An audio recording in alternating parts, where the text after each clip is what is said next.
বলিউডের প্রতিটি অভিনেতা অভিনেত্রী প্রায় সময় কন্ট্রোভার্সির মধ্যে থাকেন। ঠিক সেই রকম একটি নাম ঐশ্বরিয়া রায়। তিনি তার পার্সোনাল এবং প্রফেশনাল লাইফকে সবসময় লাইমলাইটে রেখেছেন। তার জীবনে অনেক কন্ট্রোভার্সি আছে।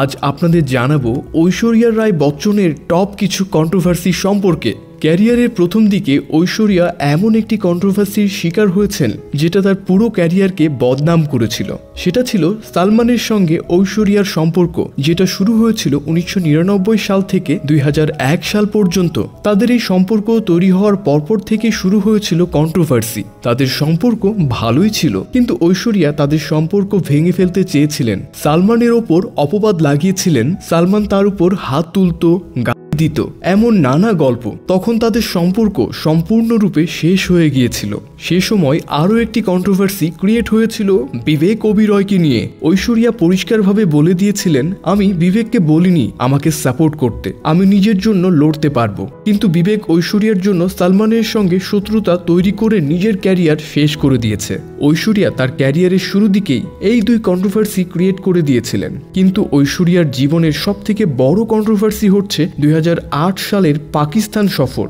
ঐশ্বরিয়াকে পাকিস্তানে ডাকা হয়েছিল একটি অনুষ্ঠানে যোগ দেওয়ার জন্য। পারিশ্রমিক হিসেবে তাকে 10 কোটি টাকা দেওয়া হয়েছিল। আর ঐশ্বরিয়া সারা রাত তার সৌন্দর্যের ক্ষমতা দেখিয়েছিলেন। এটাই সব থেকে বড় কন্ট্রোভার্সি ছিল ঐশ্বরিয়ার জীবনে। কিন্তু এই ঘটনার কোনো প্রমাণ বা ছবি এখনো পর্যন্ত পাওয়া যায়নি। এছাড়া ঐশ্বরিয়া একবার একটি ম্যাগাজিনের জন্য ফটোশুট করেছিলেন। তখন সেই ছবিগুলো ব্যাপক ভাইরাল হয়েছিল। এমনকি এই নিয়ে অনেক ট্রলও হয়েছিল সামাজিক যোগাযোগ মাধ্যমে। ঐশ্বরিয়া একটি জুয়েলারি ব্র্যান্ডের জন্য ফটোশুট করেছিলেন, যেখানে তাকে এমন একটি পোশাকে দেখা গিয়েছিল। যখন এই ছবি পাবলিক করা হয়েছিল তখন এই ছবির মধ্যে একটি বাচ্চা দাঁড়িয়েছিল ছাতা হাতে নিয়ে। তাই চাইল্ড লেবার করানোর অপরাধ লেগেছিল ঐশ্বরিয়ার ওপর, যেখানে ঐশ্বরিয়ার কোনো দোষই ছিল না। দোষ ছিল জুয়েলারি ব্র্যান্ডের। কিন্তু বদনাম হয়েছিলেন ঐশ্বরিয়া রায় বচ্চন। তার নামে আরও একটি অপবাদ লেগেছিল ভুল অ্যাঙ্গেল থেকে ছবি তোলার জন্য। এই ছবি ছিল অমিতাভ বচ্চনের সাথে। একটি ইভেন্টে উপস্থিত ছিলেন তারা দুজনেই। তখন তারা